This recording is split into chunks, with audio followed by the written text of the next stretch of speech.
تمام سننے اور دیکھنے والے ناظرین کو آپ کے ہوسٹ محمد یاسر ممتاز کی طرف سے السلام علیکم۔ جیسا کہ آپ سب جانتے ہیں کہ ہماری اس ویڈیو سیریز کا مقصد مولا علی علیہ السلام کے ان فضائل کو بیان کرنا ہے کہ جو کہ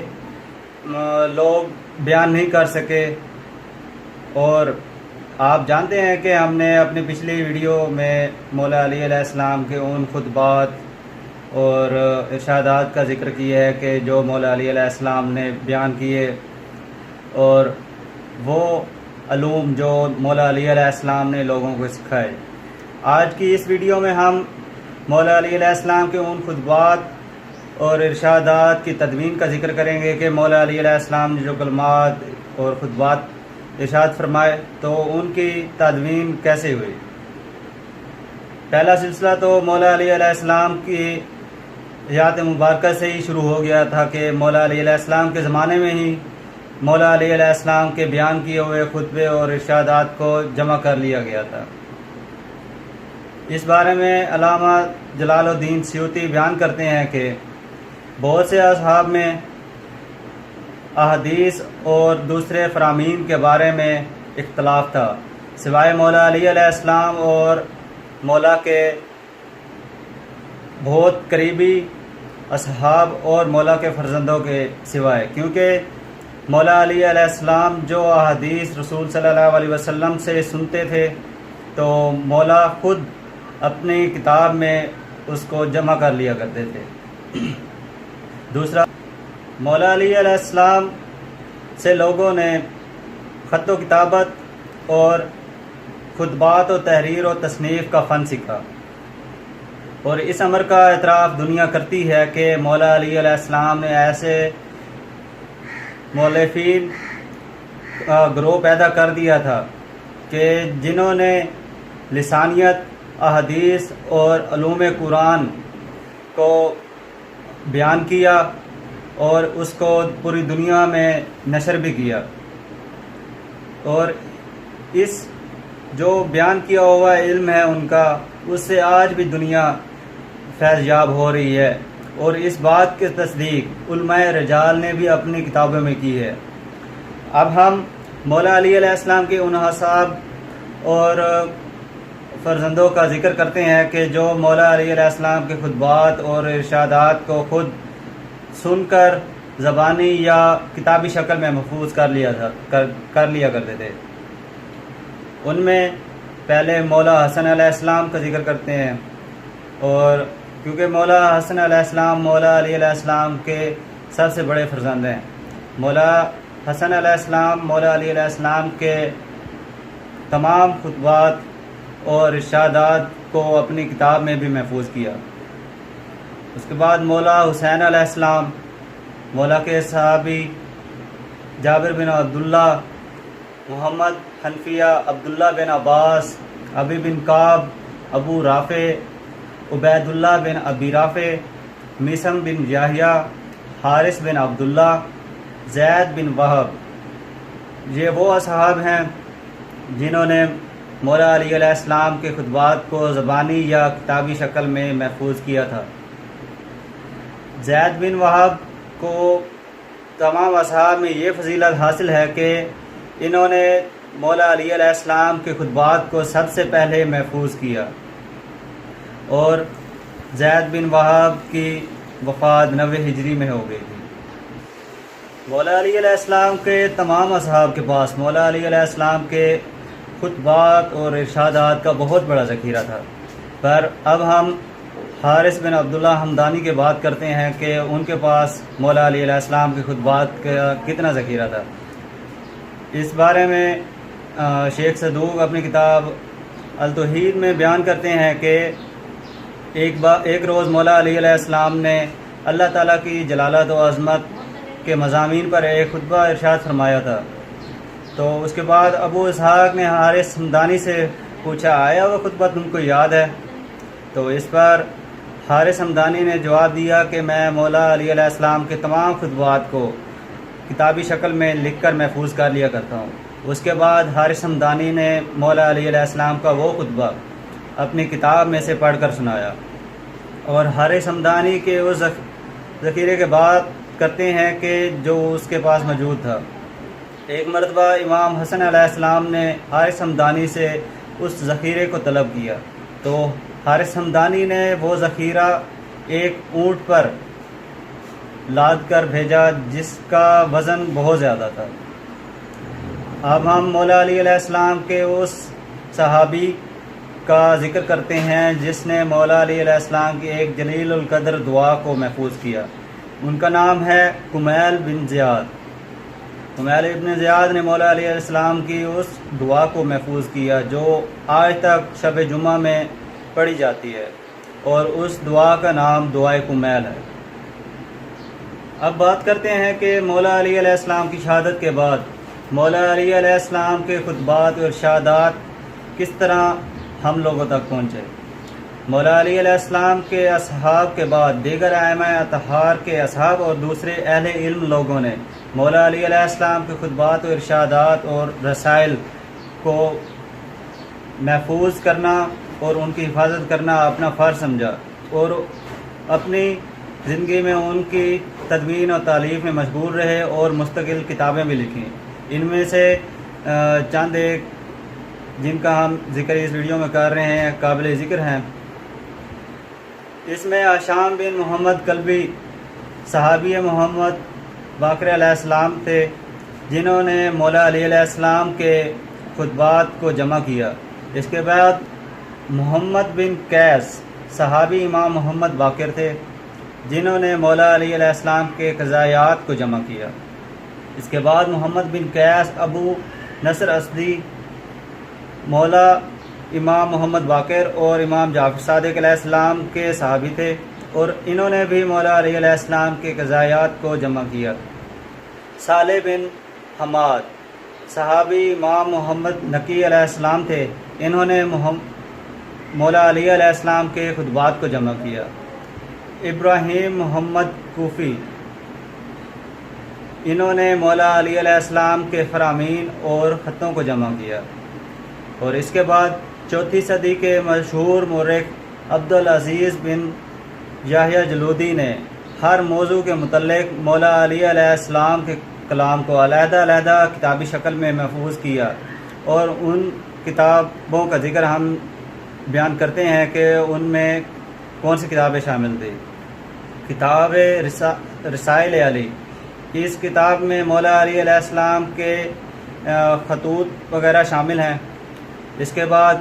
کتاب خطب علی، اس میں مولا علی علیہ السلام کے خطبات کو بیان کیا گیا ہے، اور اس کتاب کی ایک اور فضیلت یہ ہے کہ اس کتاب میں مولا علی علیہ السلام نے ان تمام آفات اور واقعات اور آنے والے فتنہ و فساد کو بیان کیا گیا ہے کہ آنے والے وقت میں کون کون سے فتنہ و فساد برپا ہوں گے۔ کتاب مواضع علی، اس میں مولا علی علیہ السلام کے مواضع بیان کیے گئے ہیں۔ کتاب دعائے علی، اس میں مولا علی علیہ السلام کی وہ دعائیں بیان کی گئی ہیں جو مولا علی علیہ السلام نے ہم لوگوں کو سکھائیں۔ اس کے بعد کتاب شعر علی، اس میں مولا علی علیہ السلام کے اشعار کو بیان کیا گیا ہے۔ یہ تو ان اہل علم کی فہرست جنہوں نے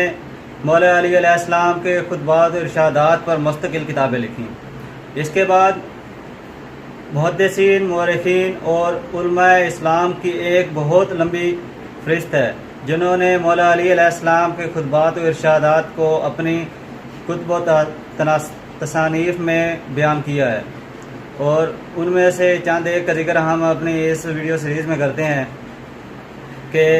ابو حسن علی بن محمد متوفی نے تاریخ خلفاء میں مولا علی علیہ السلام کے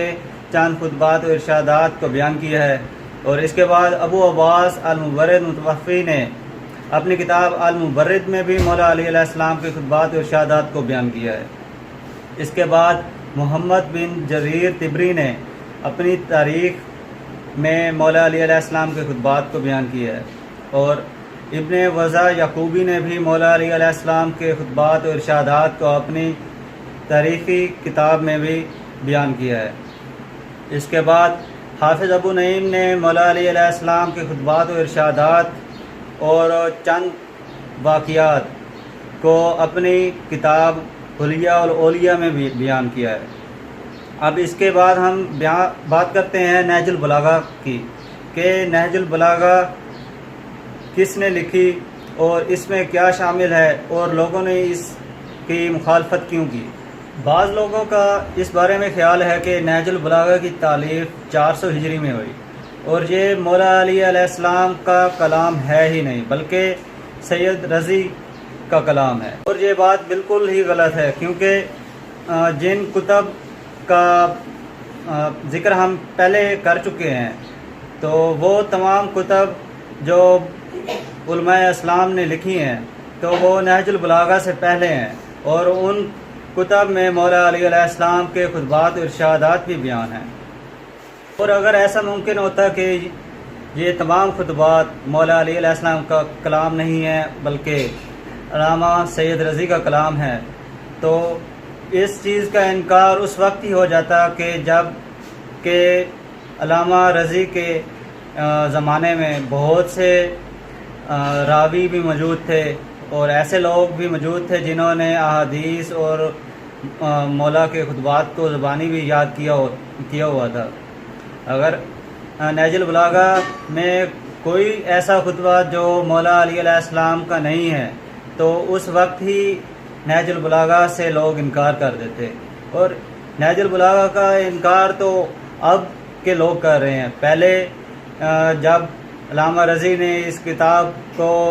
تدوین کی تھی تو اس وقت تو نہیں ہوا تھا، اور مولا علی علیہ السلام کے خطبات تو تواتر کا حکم دیتے ہیں، اور اس چیز کا انکار ضعیف ایمان کی نشانی ہے، اور اس بات سے کوئی انکار نہیں کر سکتا کہ نہج البلاغہ میں بیان کیے گئے خطبات مولا علی علیہ السلام کے نہیں ہیں بلکہ سید رضی کے ہیں۔ نہج البلاغہ کے مقدمہ میں علامہ سید رضی بیان کرتے ہیں کہ مولا علی علیہ السلام کا کلام ایک ناپائیدہ کنارہ سمندر ہے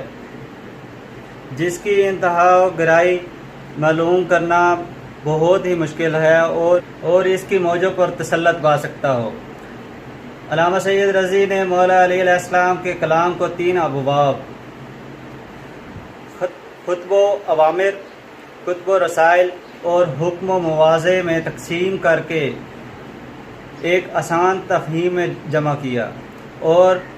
تحریر فرمایا کہ جو کچھ انہوں نے منتخب کر کے جمع کیا ہے یہ وہ کلام اس کلام کے مقابلے میں بہت ہی کم ہے جو انہوں نے اس کتاب نہج البلاغہ میں بیان ہی نہیں کیا۔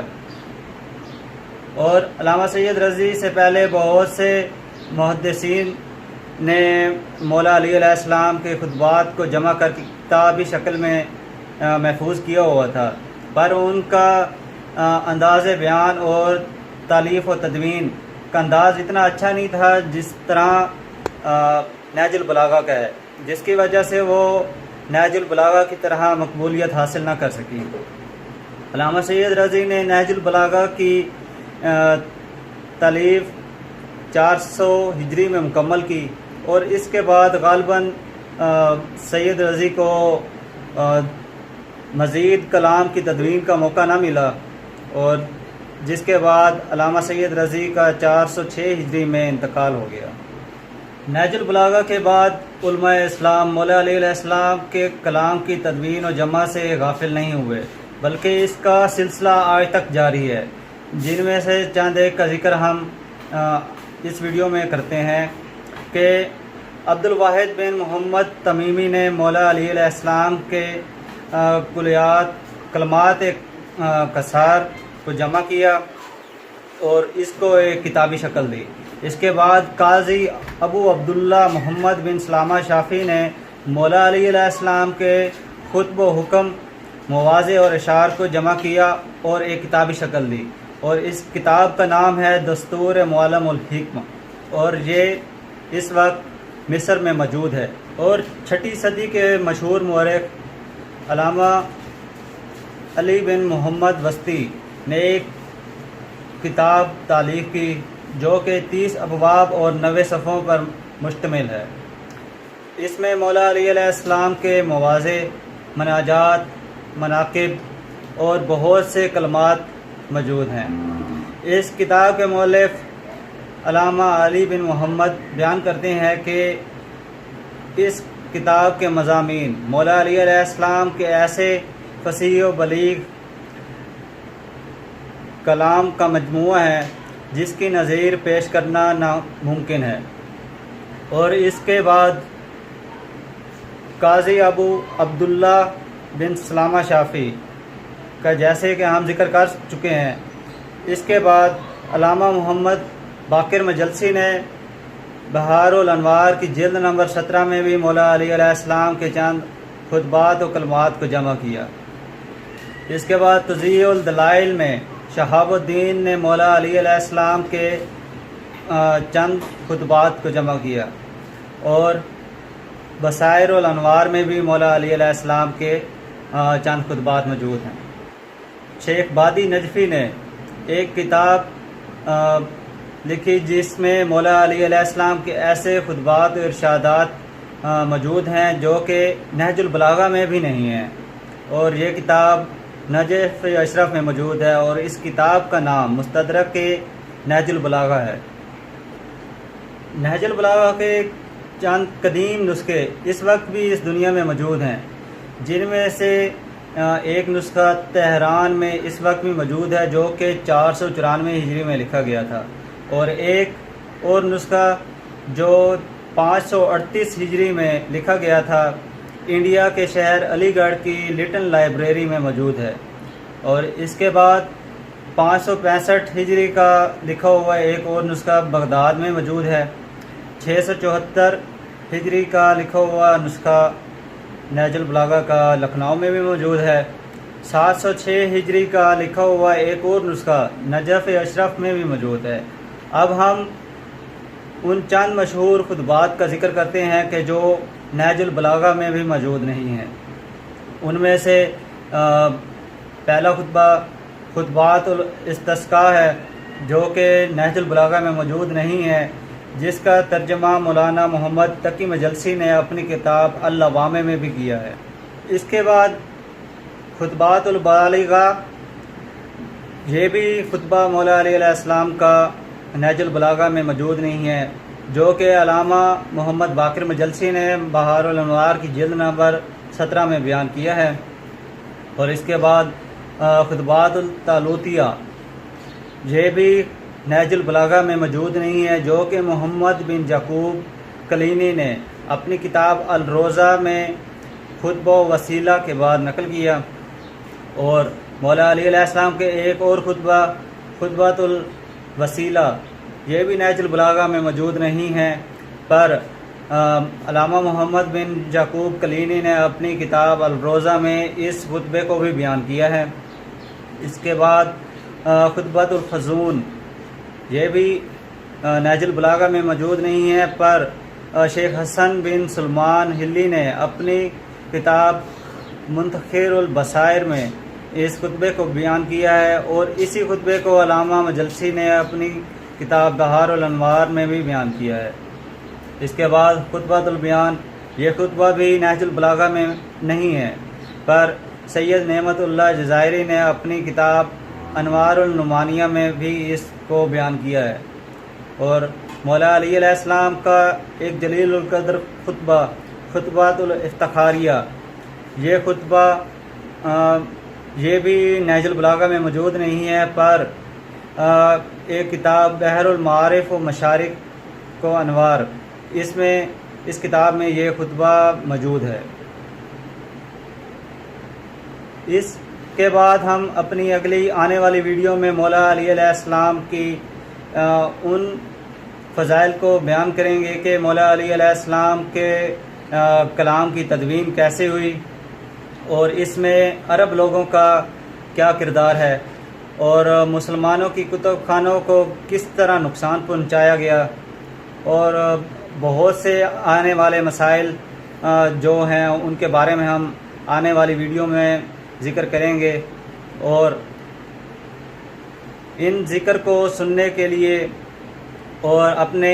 معلومات میں اضافہ کرنے کے لیے ہماری اس video series YM video series کو دیکھتے رہیں،